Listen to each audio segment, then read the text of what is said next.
Good morning! I found a ball in the rough that I'd never heard of, so I thought I'd better look it up. This is the Quadra Max from Provisional Golf. As it says on their website, the Provisional ball is always your best ball. It's got an interesting logo.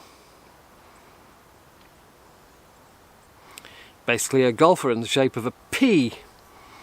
Now they make 4 balls, and this is the most expensive ball at $27.99 a dozen. Gonna be garbage, right? Well, it passes the thumbnail test. It's got a soft cover. It's actually a 4-piece urethane that got me interested. I'm gonna give this a go. Now this is second hand. There's no scuffs on it, so we're going to assume that it's reasonably durable. Before we get going, my driver swing is horrible at the moment. I'm hitting pulls and slices, so if I hit one of them, I'm not going to blame it on the ball. The second thing is, this thing has never been tested on YouTube before. This is a first for the ball and for me. Wish me luck. So I've been on the range working on my takeaway, and of course what's happened is my synchronization is a little bit off. It'll take time to get better. Yeah, see what I mean?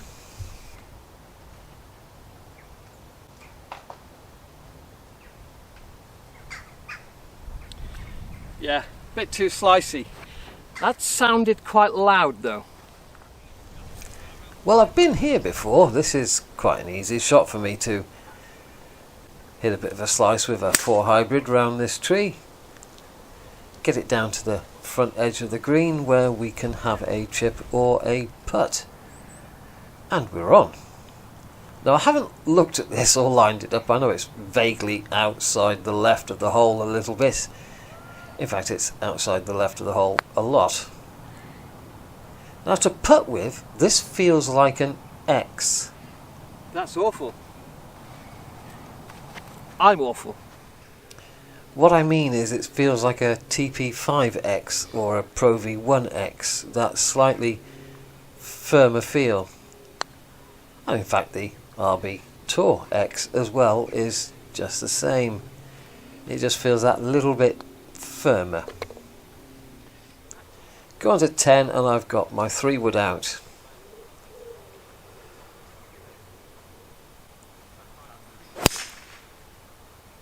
This ball is loud. Quite loud indeed. It is loud, this ball. So I landed on a downslope which made it shoot forward. So I'm quite close to the green here, even though the strike, or rather the flight of the ball, wasn't particularly great. Oh. And that's one of my ugly shots that I'm trying to get rid of. That was my old horrible swing. Damn it! I've only got one ball, unless I run up there and get it.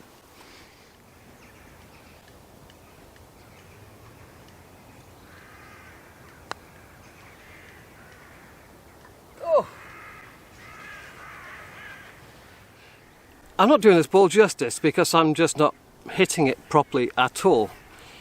Number 11 here has been our firmest green all year, and of course it quite often plays down the wind, making it even more difficult to stop the ball on the green. So what can a 4-piece urethane do?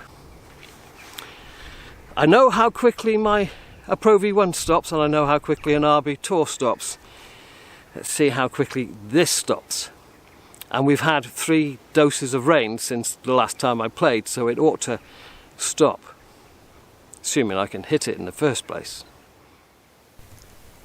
Well, 9-iron will most certainly get me on the front third of this green. And it does precisely that.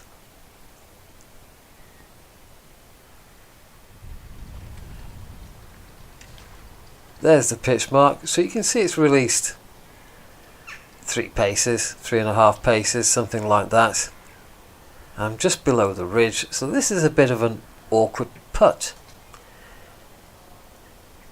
But I was hoping it would have been a bit closer than this.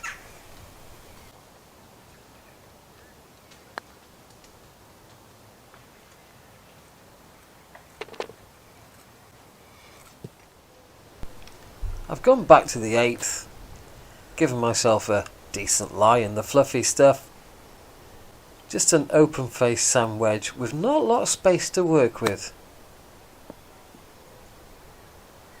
And that's gone up to about 6 inches. Yeah, that was alright. Which is rather nice. And now a longer one down the 8th with the pitching wedge, so I'm looking for this to run out. This ball feels very nice chipping. It doesn't feel as harsh when you're chipping as when you're putting. This is a bit of a conundrum. It feels nice to chip with, and it feels nice to putt with. A little bit harsh perhaps on the putting, but it's fine. It's within that window of what I like. It's only when I start hitting the long clubs that it feels hard and loud.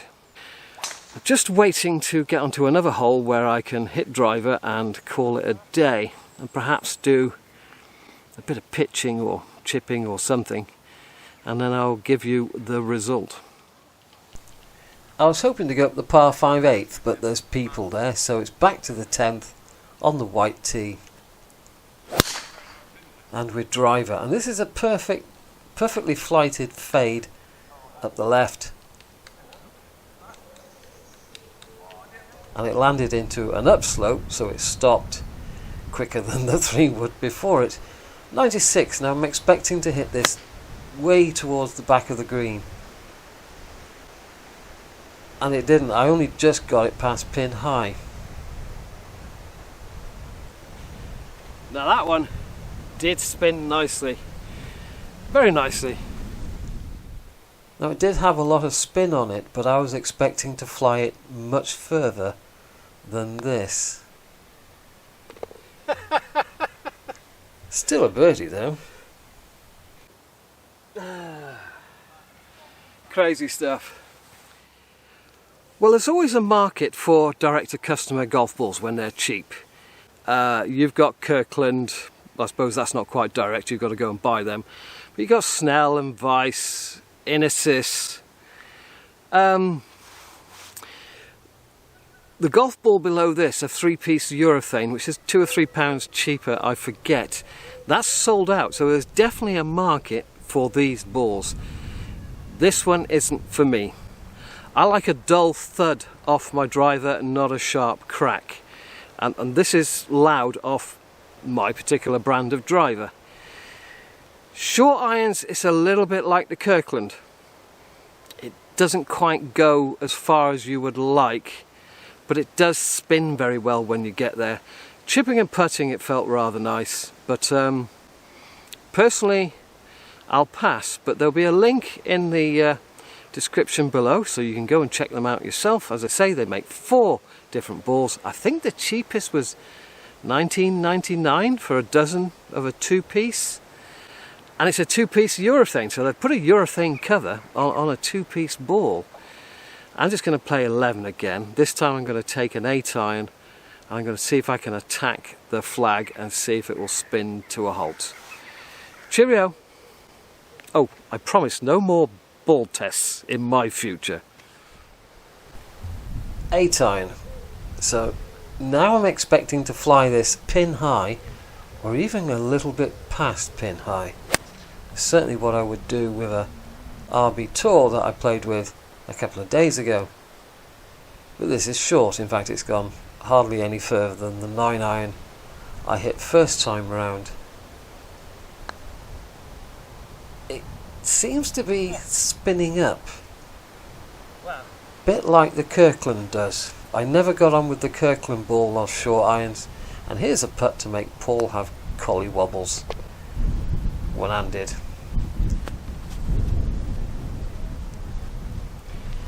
Well, it didn't seem to want to fly, but it putts okay.